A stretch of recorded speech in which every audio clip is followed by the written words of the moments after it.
ინდრას, ზეცის მეფის ლოცვები.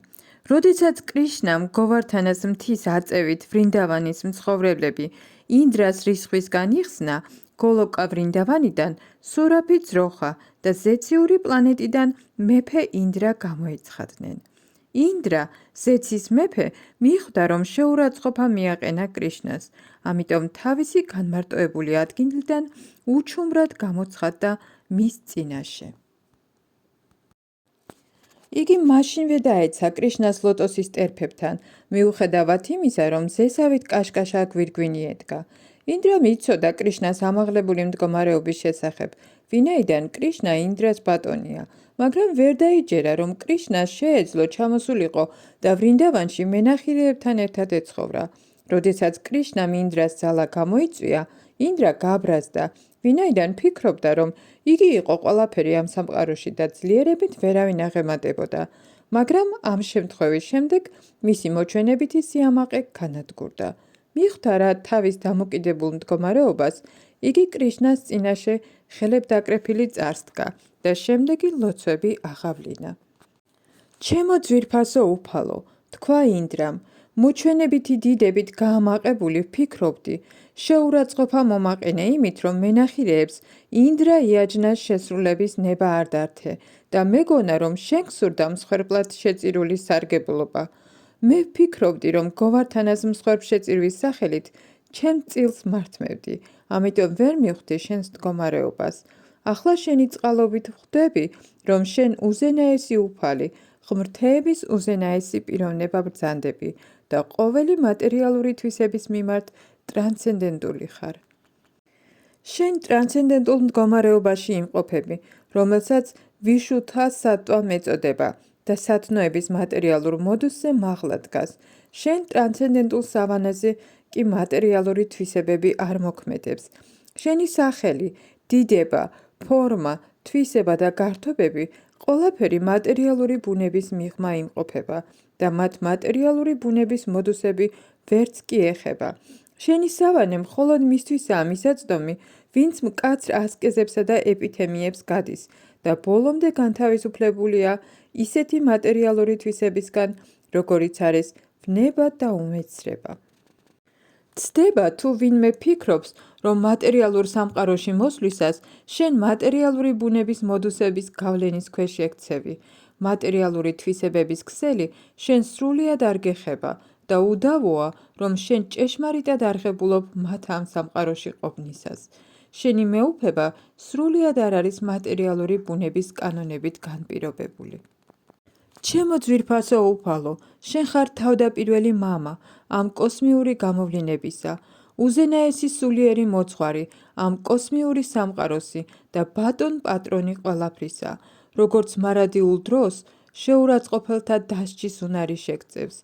ამ სამყაროში ჩემს მსგავსად უამრავი სულელი თვლის საკუთარ თავს უზენაეს უფლად ან სამყაროს ცენტრად.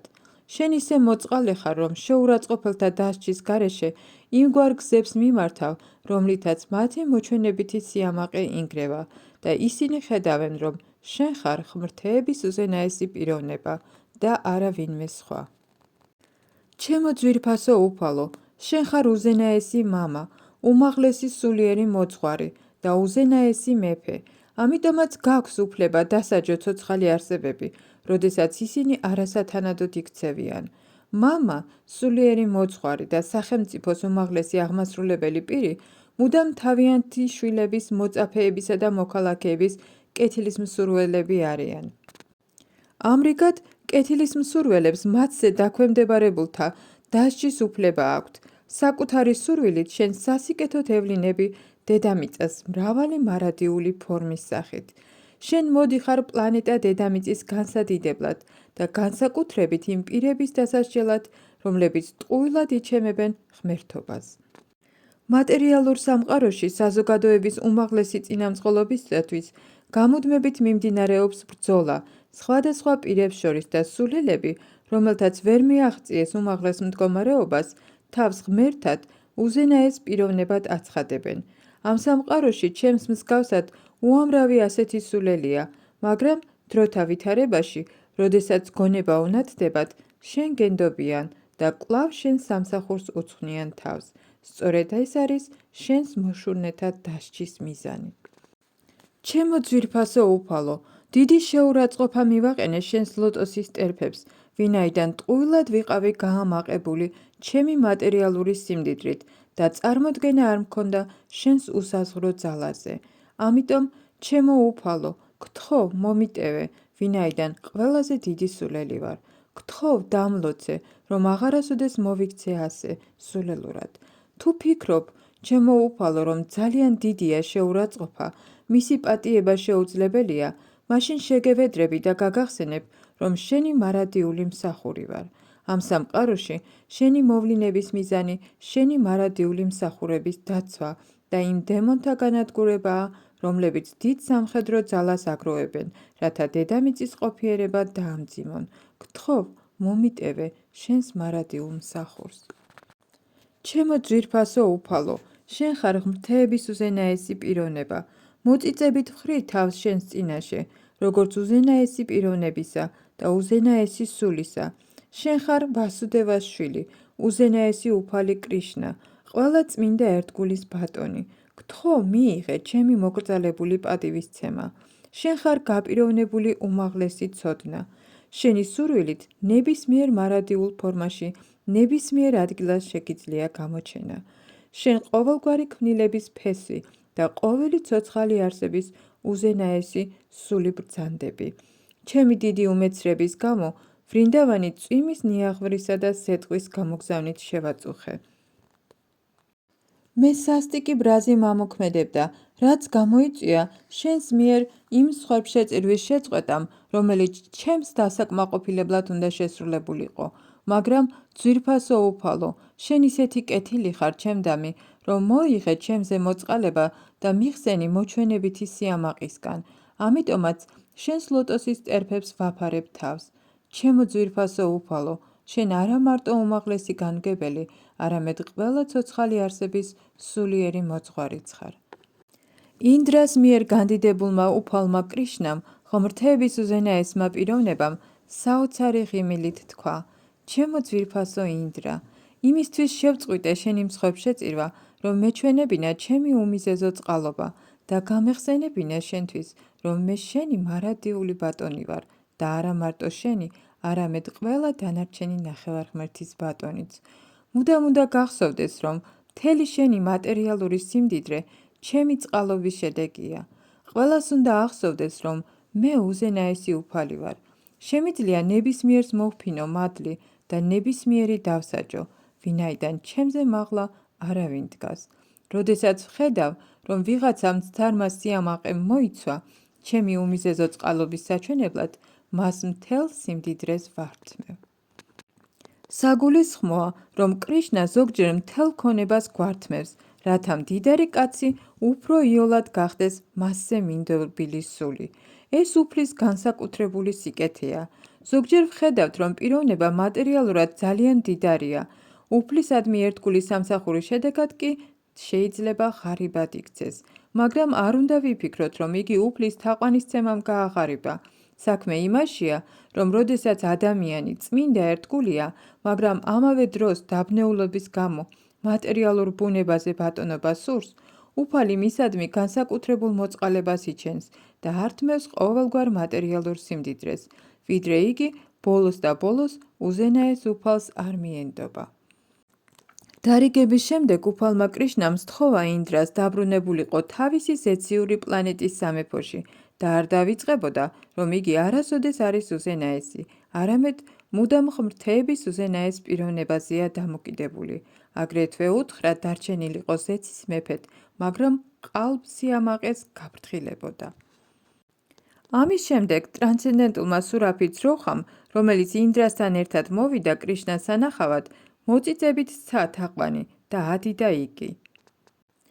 სურაფიმ შემდეგი სიტყვები წარმოსთქვა: ჩემო ძვირფასო უფალო კრიშნა, შენ ახარ უმაღლესი მისტიკოსი იოგთა შორის, ვინაიდან მთელი სამყაროს სულს წარმოადგენ და მხოლოდ შენგან მოხდა მთელი ეს სამყაროს გამოვლინება.